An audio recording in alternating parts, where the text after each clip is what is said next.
Hi, this is Tim of the 1916 Company. Welcome and thanks for logging on. If you love this watch, email me, Team Mosso at the1916company.com for purchase pricing and availability questions concerning this watch. And this watch is a spectacular piece. You're looking at the IWC Portugieser Regulateur Tourbillon. Now, the original version of this watch, with a different case metal and dial color, was launched in 2007. The example you see here is reference 5446-01.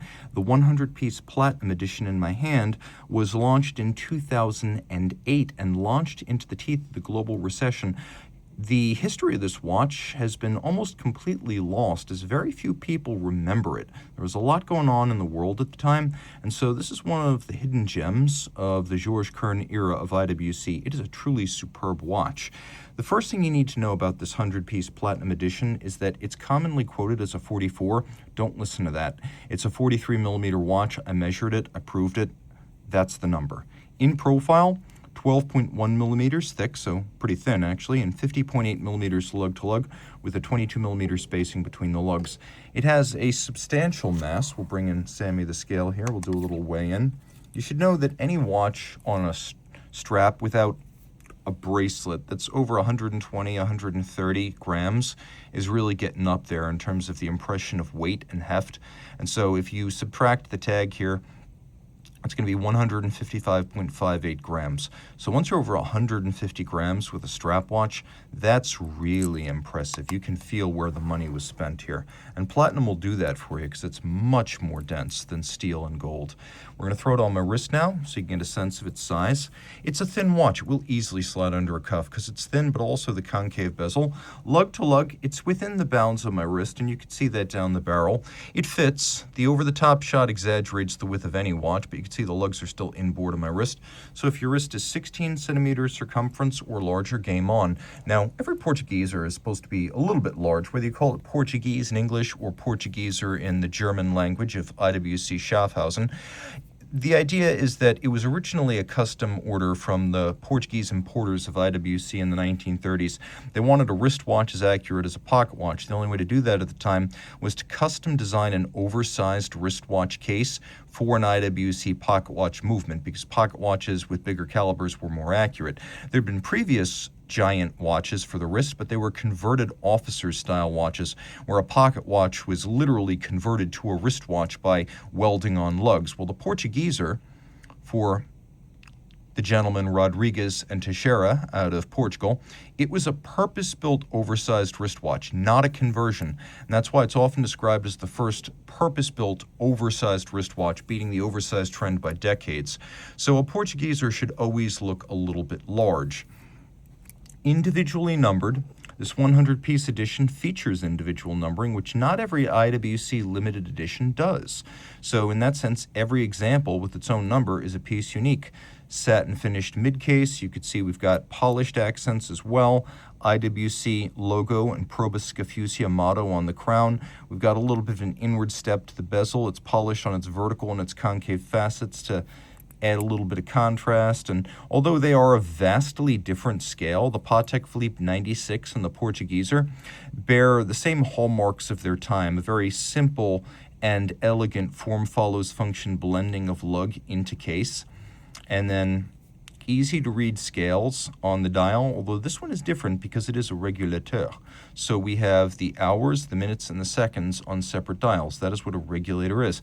And it's designed to emulate the mother clocks often seen in watchmaking atelier, where those clocks would be the reference points for setting and timing watches. And so to make everything very clear-cut, they would have separate scales for hours, minutes, and seconds.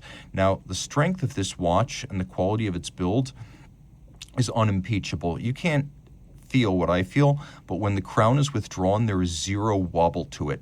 That's not always the case with an expensive watch, but with this one, it's robust when withdrawn.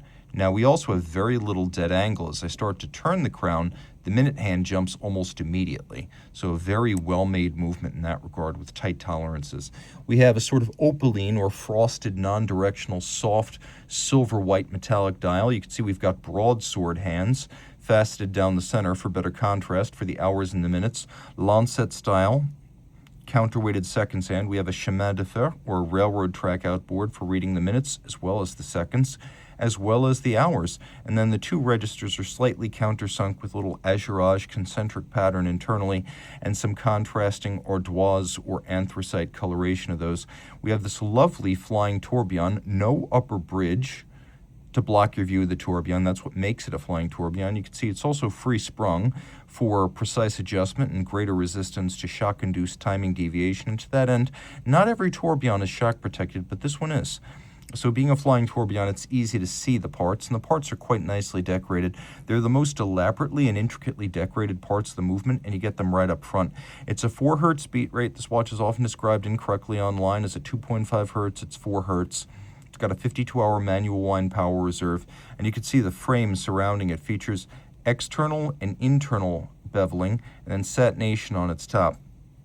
It's also chatty. If you listen in a quiet room, you can hear it from a few feet away. That's always the case with the tourbillon. With this one in particular, 30-meter water-resistant case, so dress watch standard water resistance. A big movement. You can see it is 37.8 millimeters in diameter. It has the spectacular, almost batwing or birdwing style bridge underneath the tourbillon with a gold medallion with the IWC logo and motto, Probus Scafusia. A good solid watch is made in Schaffhausen. It's caliber 98845, and it is a 25 joule movement adjusted in 5 positions, which is the high horology standard. You could see snailing on the ratchet wheel as well as the crown wheel core. Spectacular ripple-like Côte de Genève emanating out from underneath the tourbillon. We have little golden chaton cups enclosing the pivot jewels and a 3/4 style bridge. Both of those features attribute to the pocket watch era of IWC watchmaking, which is part of the heritage of the Portugieser.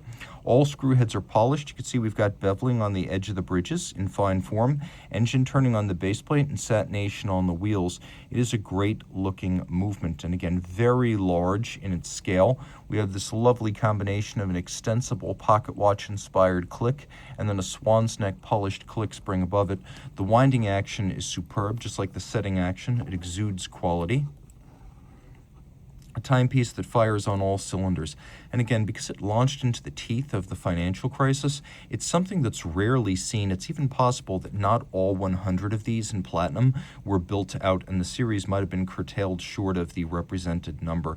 This is a timepiece that offers everything great about IWC, complicated mechanical watchmaking, a link to its long and distinguished history, and of course an emblematic model, the Portuguese, one of the pillars of the manufacturer out in northeastern German-speaking Switzerland. So reach out to Team Mosso at the1916company.com for purchase and pricing details. One more quick note, not sure if I mentioned this, but impressively for a tourbillon, it is a 52-hour manual wind power reserve.